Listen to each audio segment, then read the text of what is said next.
Welcome to Psycho Killer Presents The Detective's Files, True Crime Tales with Jacques Morrell.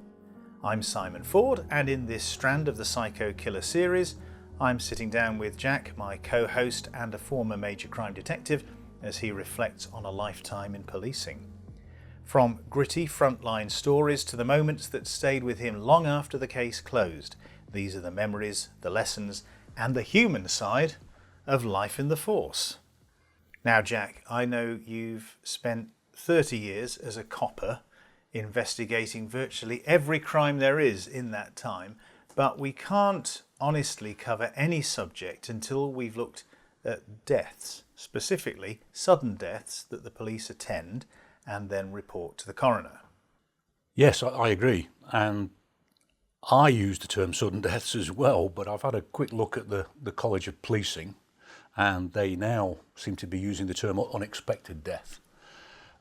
Semantics, really. And the College of Policing also say that an unexpected death may be due to natural causes, an accident, suicide, or homicide. So we cover the full gambit there.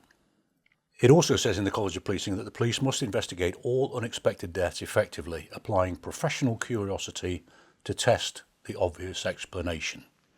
That is, look at it with a degree of thoroughness to make sure you're not missing anything. I mean, the classic scenario for police officers attending unexpected deaths are to, when the time's right, to physically examine the body. Because we all know through professional curiosity it wouldn't look good on your CV if you'd not seen the knife sticking out the back sort of scenario. So yeah, as you say, the coroner deals with sudden deaths. In terms of this, there's several ways that the coroner must satisfy their office, and that is to identify the deceased, where and when did death occur, the cause of death, quite obviously, and the circumstances in which death occurred. And as I say, just remember that we're talking natural causes, an accident, taking your own life, or the farthest extreme, homicide. Those are the four pillars of unexpected death. Right, gotcha. So how many sudden or unexplained deaths occur in a typical force area? Let's just take Nottinghamshire, which is where I happen to live, over the course of a year, over 12 months. Yeah, it's a good question. Well, Nottingshire's got roughly, I think, about 1 million people in it. There has to be a handful of sudden deaths reported to the police every day. I'm guessing a little bit here, but I did, just before I retired, for a few years, I was responsible for ensuring that there was a daily briefing for our major crime team. And part of that was trawling the command and control system for sudden deaths and what we classed then as on the homicide unit as near misses, where you've got a serious assault that could go either way. So somebody who's still alive but very seriously injured in hospital? Yeah. Okay. Yeah. So there was a responsibility for that. But when, as part of that, I would search sudden deaths as they came in. And yeah, I would say over the course of a 24-hour period, there was probably at least half a dozen across the force that an officer would have to submit as a minimum a very short report to the coroner, potentially a later file for the coroner where things needs more scrutiny, and obviously potentially if there's a homicide it's full bells and whistles and the whole circus turns out. How many deaths would you say you've dealt with over your career, over those 30 years? You're firing another good question there, Simon. I can't really answer that because to be honest, it's so many, and I say dealt with. You may be the first at the scene of a sudden death. You may be assisting a colleague at one. You may be asked to to wait with a body for the undertakers, etc., etc. You may deal with a coroner's file, and obviously then the homicides. I asked that question deliberately because I know through the course of my journalistic investigations that you had a nickname when you were on the force, didn't you? Dr. Death. Ah, well, yeah, we've obviously chatted about this before. Yeah, Dr. Death comes to call. It only lasted for a few weeks, and it really came from a week of deaths that Jacques Morrell had to attend. So consequently, and these are the days as well where you worked a shift pattern where you worked mornings, days, afters, nights in a full, probably a 6-day period. So you got the full range. You got what happens in the morning, what happens during the day, what happens in the afternoon, and then through the night. And you worked with the same control room staff, so the whole team were the same people effectively. So consequently, the control room staff and the manager in the control room would know what we've been up to early in the week. And I managed to hit 3 deaths in 1 week, getting the name old Dr. Death can have it.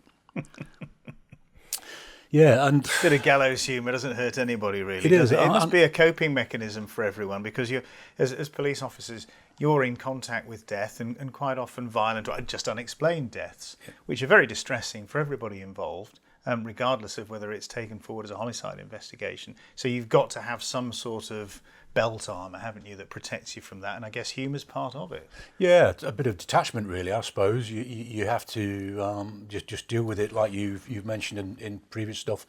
I just did my job, you know. There was a time as well in the probation at the time that I was joined. You were expected. You were taken to the mortuary to see bodies as part of your learning process, because you're going to see a lot more in later years. I think at one stage it became voluntary, but I find that slightly odd, because no one sort of rubs their hands and go, "Oh, let's go and see some bodies of people." But you're going to have to do it at some point. That week when I got the moniker of Dr. Death, I'm trying to think myself back. I'm pretty sure that the first one was I was on foot patrol on my own in uniform, and the radio crackles and says, "Can you attend a flat on Kingsthorpe Close," which was a series of flats on balcony levels about 4-story high. Strange smell coming out the property. And I attended, and the door was unlocked. So I stepped in, and the smell hits you. I mean, it's a pretty unkempt place anyway. Hadn't been looked after at all. Like the whole place had been neglected. Not only the occupant, tins of sort of food with mould on it on the cooker, that kind of thing. Just a real dirty, unkempt flat where somebody clearly had not been in control of their life. So much so that the occupant was, and again, it's strange. People will find this when they do it. Sometimes when you come across the body, it takes you a few seconds to actually work out what you're looking at. And I don't think that's a natural reaction to it. I think it's just, it looks so odd, you know. You're sat there across from me now, and it's a natural pose. If you were lying on the floor,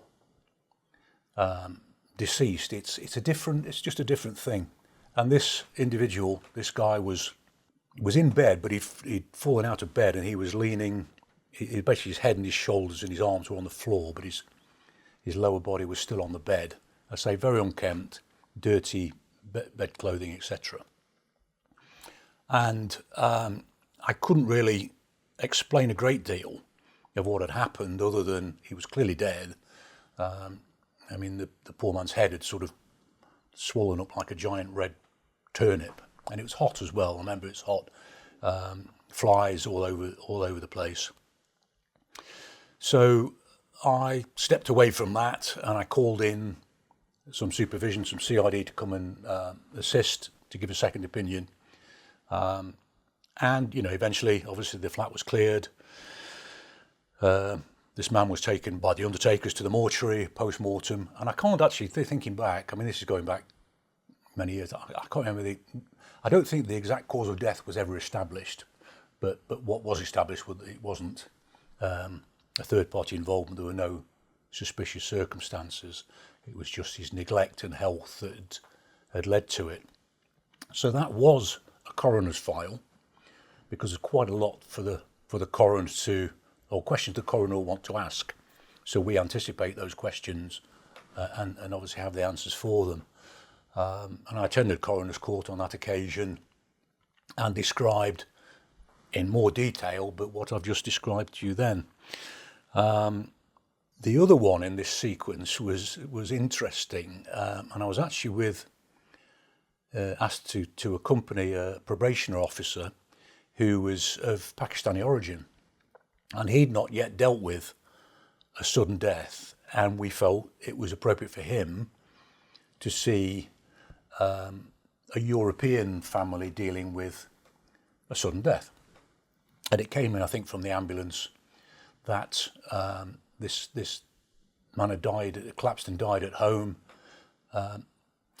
Ambulance had attended, confirmed death, left him in situ, and we were asked to go and make, obviously, ask the necessary questions and find out the details for the coroner's report. So we went in, and the whole family, it was again, probably a 2-bedroom maisonette type property, and the whole family were there, sat around in every place possible, including the local vicar, which was quite good because my colleague was of Pakistani origin, was Muslim, so you could see it was a perfect example really for him to be dealing with. But the interesting thing with that was, and I do recall that the deceased was still lying in the kitchen with a tea towel. He'd been drying some pots or drying a glass at the time and collapsed, and the ambulance had attended, done whatever they needed to do or attempted to do. The family did. He was there. There were family there when he collapsed. All very straightforward. The only difficulty there was I didn't choose to examine the body for marks of violence while the family are sat there fairly composed, but at the end of the day grieving because their husband, father, uncle is lying there on the kitchen floor with a tea towel, and which is understandable from the point of view of an interloper in their familial grief, but as a copper doing a job professionally, should you have examined the body?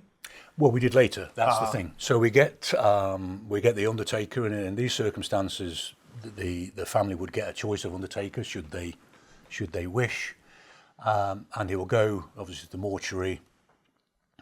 We explain to the family what our involvement, what we're expected to do on behalf of the coroner.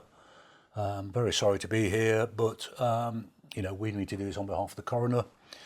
And then later, perfect example for the probationary officer who was with me, we're off then down to the mortuary a couple of hours later to have a look at the body, and there wasn't a knife in his back. And the third one of the trilogy, when Dr. Death was called again, was actually a different area that I normally worked, and I seem to think there was a change of shift. I was on nights, and somebody on afternoons had been to a sudden death of a relatively young woman in her 30s, I believe, alone in the house. Some drugs paraphernalia and a history of drug dependency. And I think the officer had done most of what was needed at the scene, but we were effectively tidying up in terms of checking for things that might explain the story. Again, if it is somebody who's taken their own life deliberately, that you would hope that there was a a letter explaining that. It's not always the case, obviously, but you look for those kind of things and see a bit of background history, family, etc. And that was, again, I remember this vividly as well, because once we'd satisfied ourselves what was going to happen, we're waiting for the undertakers. We're into the early hours of the morning, so they don't just sort of jump in a car and come straight out. There's a little bit of a wait, an hour or so maybe, sometimes even more. And I was left in the house with this woman, and she was sat on the floor, sort of with the back against the settee, with sort of the TV on, and it almost looked as she's relaxing on the watching TV. Watching TV, or watching the what do they call it in those days when the TV went off? Oh yes, just snow, wasn't it, on the screen? Yeah, or the test like card. the screensaver, That's test right. card. Yeah, that's the it. Test card. Yeah. Gosh. and I wouldn't say I was bored, but I was literally waiting for the undertaker to arrive, and I sat down and sort of remember I'm sort of sat there, sort of looking at her, and I remember at one point I actually spoke to her. I said something, along the lines of, well,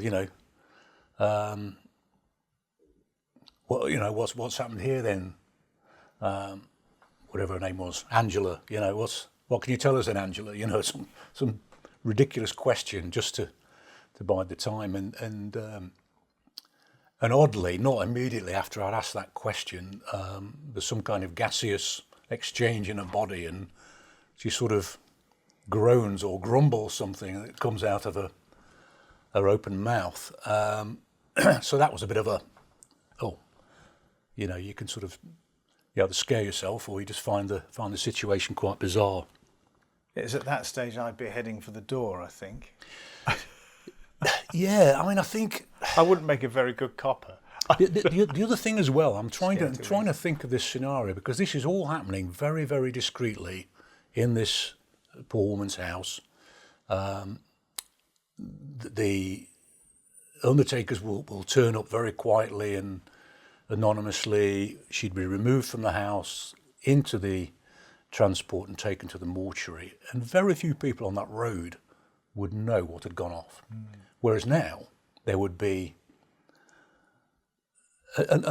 we didn't have a police car outside. I was dropped off. The police car was used for other things happening. You couldn't tie a car up for 2 hours while I'm sat there, and it was done very discreetly in those days. You probably have a couple of cars and an officer stood outside the house, and it would cause community distress more so now than it did then. We would have gone about our business there very discreetly, and very few people would have known about it. It sounds as though dignity is important in all of this. I mean, we have a little chuckle about it, but I suppose these things happen, and you need a sense of humour to get you through, like we said. But it's giving the dead their dignity, isn't it, and treating them with respect as you would have treated them in life. It is, and I would do the same. I would say for an animal, yeah, it is. It's about dignity, and you don't want to be there. You don't want to see what's happened, but you have a job to do. Those examples, I think all of those deaths, by and large, were natural causes, weren't they? Nothing turned into a homicide investigation. Yes, they were to a point. Yeah, all slightly different, but yeah, exactly. It was there was no suspicious circumstances. Here's something which I find, for personal reasons, particularly difficult to talk about, and that's suicide, people who've taken their own life. And we have to be very careful that we don't encourage or provide information that people could use in order to harm themselves or ultimately to kill themselves in the course of this podcast. But is it possible to tell me what the most common method of suicide was when you were a policeman? What did people do if they were intending to take their own life? Yes, without a doubt, the most common method was either hanging or overdose. I would think they're probably on a par. Occasionally carbon monoxide, in the time when you actually had cars in garages, in your domestic garages. They were hanging and overdose, I would say. What's that like from your perspective as, for instance, the first officer on the scene when you encounter something like that? What goes through your mind?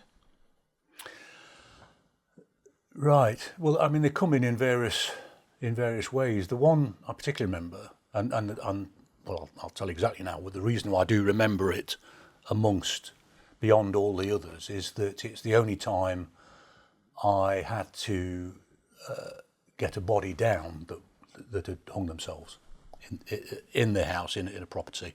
And we have had, I do recall, hangings in public areas using a tree, etc., and that kind of thing. So, I think getting the body down was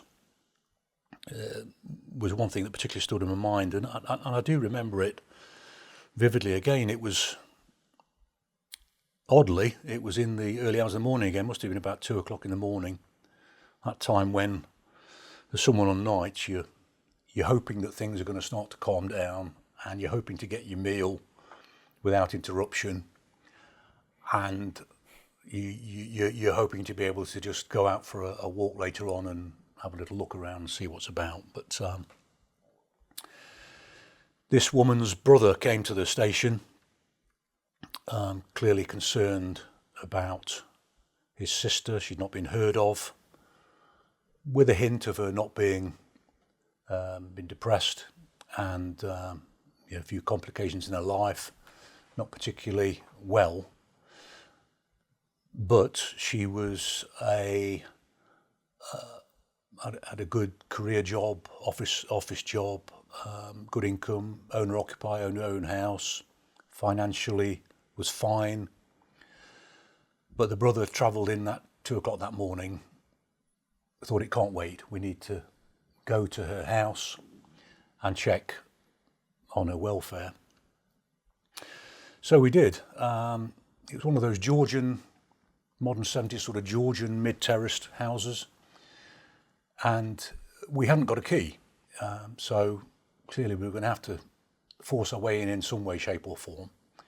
I went to the back door, square glass panels in the back door, key in the mortise lock on the inside, the door's locked.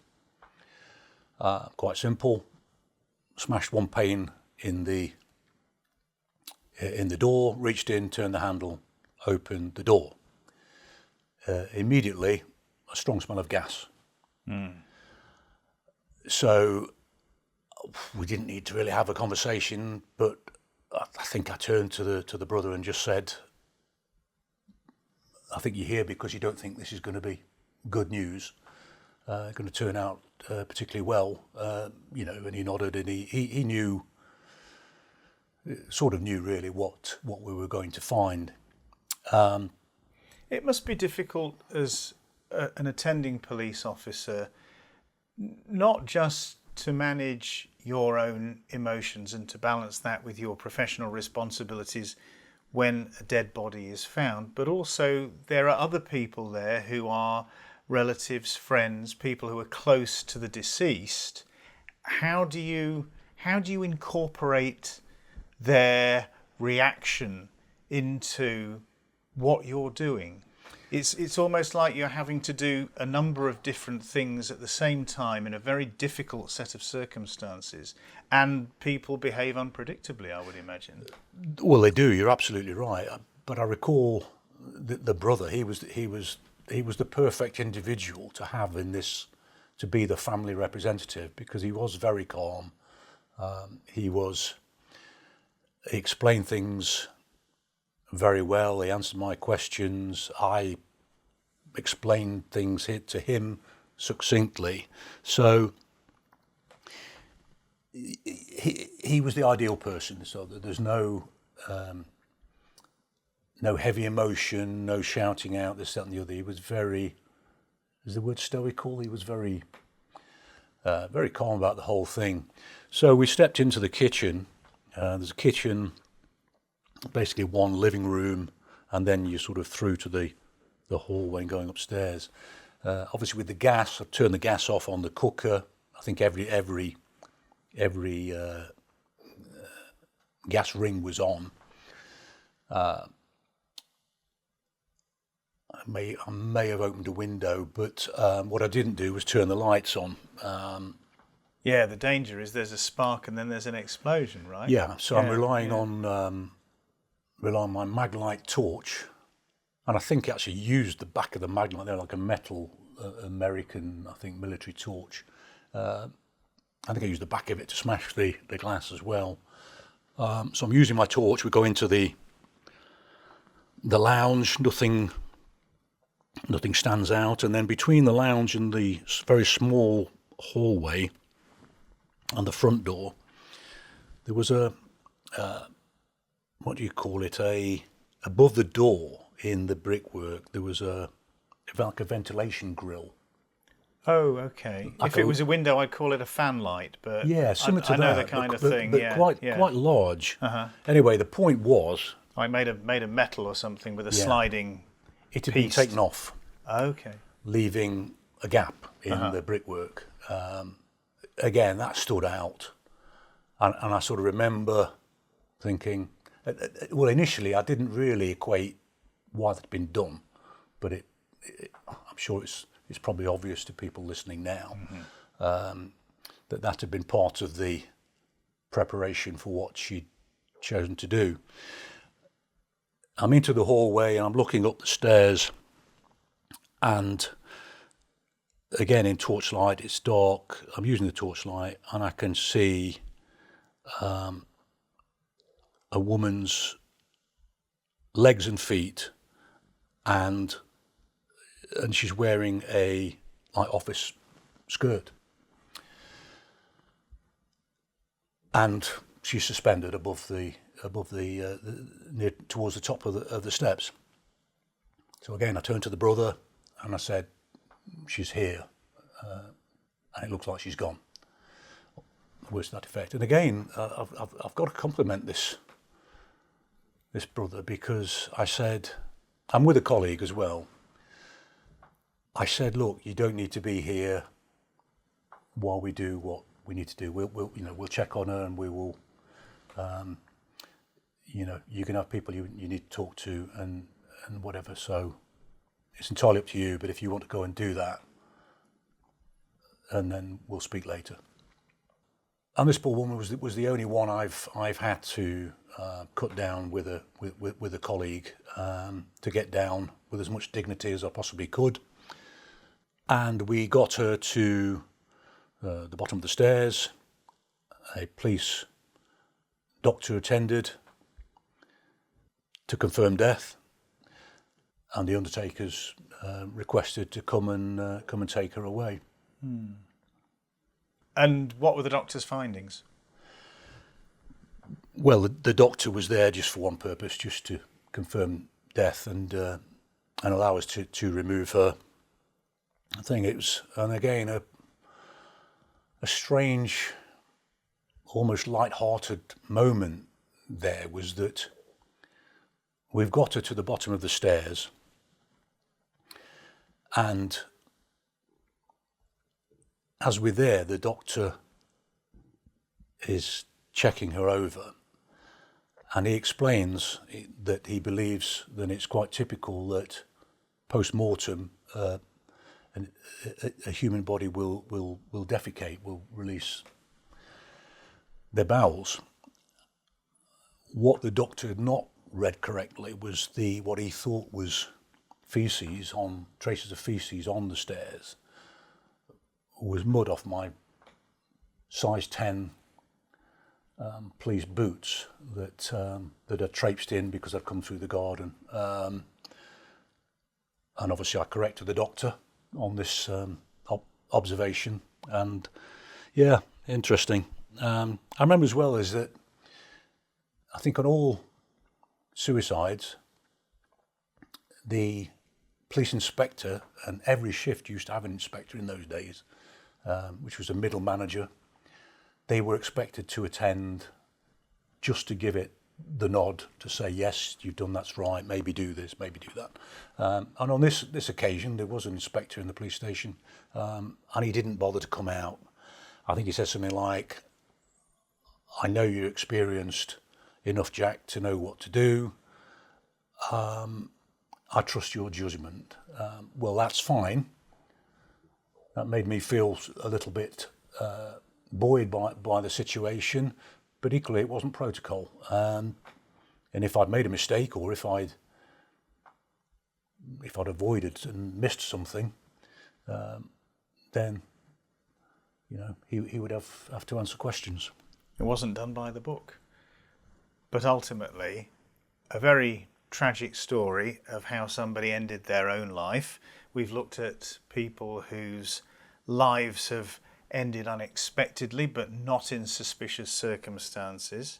I think next time we should talk about your first homicide cases. Is that something you'd be comfortable doing? Yes, definitely. I think people will find it interesting to hear about that. Excellent. Well, thank you so much, Jack, for being so candid about it and dragging up those memories, which quite possibly are fairly painful ones, and a situation or a range of situations where you acquitted yourself with complete professionalism. I'm in awe, to be honest, I have to say.